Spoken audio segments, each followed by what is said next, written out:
Friends, I want to share with you the story of two people that I discovered by reading the Wall Street Journal. First, this past year, Dr. Richard Ernst died. He had a difficult start in life. Richard's parents worried about him, and by the age of 3, he still wasn't talking intelligibly in the Swiss-German dialect spoken at the family home. His language skills finally developed, and he showed promise playing the cello. Then around the age of 13, he made a discovery in the family's attic, a box of chemicals left by a late uncle. He began doing experiments and reading anything he could find about chemistry, an obsession that led to a career. Dr. Ernst won the 1991 Nobel Prize in Chemistry for his contributions in nuclear magnetic resonance, the technology best known today for its use by doctors in MRI scanners, allowing detailed views of the body's interior. In the late 1950s, when Dr. Ernst was introduced to early magnetic resonance devices, they were too slow to be of much practical use. And with an American colleague, Weston Anderson, in the 1960s, he found that the use of short, intense radio pulses could provide much more detailed information about molecules. Kind of understand that. These findings, along with other discoveries that he made, led to much faster devices. He later expanded the method along a second line of research, enabling the analysis of large molecules and paving the way for modern MRI machines. He didn't invent the MRI, but he developed the scientific knowledge that made these machines possible.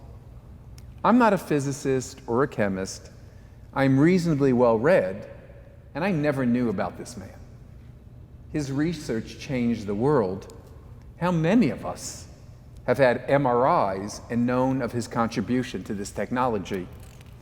Some of us might be alive because of him, and if not for his obituary, we never would have known that he had lived and died.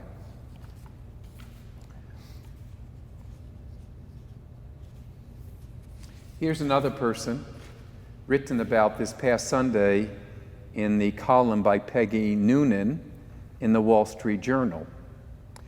There was Wells Crowther, a young guy, 24, just starting out, worked as a junior associate at an investment bank on the 104th floor of the South Tower of the World Trade Center. He always carried in his back pocket a red bandana, and they teased him. "What are you, a farmer?" He laughed and showed bravado. "With this bandana, I'm going to change the world." And that day, as the world exploded, he did. He led people to safety, carried them down to lower floors.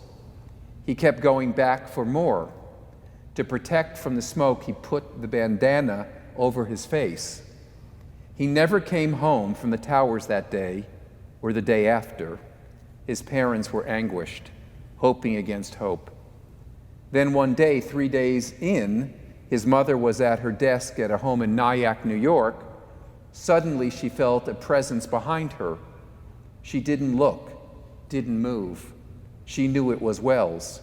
She knew he was saying goodbye. She said, "Thank you." She knew now he was dead, months of mourning, no word on how he died. And one day, Memorial Day weekend, 2002, the New York Times had a story about the last minutes in the towers, and that mentioned survivors who spoke of a man in red bandana who'd saved them. And Wells's mother thought she knew who that was. She got a picture of her son to the survivors, and they said, "Yes, that was the man who saved me." Sometime later, they found his remains near the command post the firemen had set up in the South Tower. And when his family opened his apartment, they found an unfinished application to become a New York City fireman. An unsung hero among many who is known by so few. Two different people, a brilliant scientist who changed medicine forever, a young investment banker who saved people from the burning towers, they both changed the world, each in their own way, and their names are barely known. In 100 years, they will be forgotten. And as we gather for Yizkor, I want us to be mindful of these kinds of people, because recognizing their lives tells us why we are here and ennobles us. On social media and in the newspapers, we continuously are bombarded by trials and tribulations of sports figures. And I know too much about Jennifer Aniston and Jennifer Lopez. They make the news, and I'm sure that they are two very lovely people, but we miss the point. Fame does not mean significance. Fame does not mean sacrifice. Fame does not mean service. Fame does not mean the capacity for love.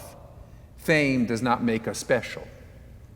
Today we think about all the people who are not famous, who most probably will not get written up in the Wall Street Journal, and it really doesn't matter because they get written up in our hearts and their lives matter to us, including our parents who nurtured us and sacrificed for us and sometimes failed us, our grandparents who loved us and set examples for us, our siblings who in so many ways have supported us in life, our spouses who put up with us and know us in a way that no one else knows us, our teachers who were patient with us, our friends who have been forgiving of us, and our co-workers who become like family to us. And then there are the really nameless people, the firemen, the policemen, the ambulance drivers who risked their lives for us. This past year, I fainted. It was the middle of the night and Jane called 911. And these wonderful group of emergency medical men and women came to our house and took me to the hospital. And I was panicked, and they treated me like I was a king. I don't even know the names, that's my fault. But when I needed them, they were there. And our servicemen and women who sacrificed so we can sleep at night, so many people who are nameless, and they will never get an obituary in the Wall Street Journal. Regardless, they make our lives what they are. And Yizkor comes to teach us a simple truth. In life, it is the unsung heroes that matter. It is the under-noticed people who make our lives possible. It is the people who don't seek fame who make the world go round.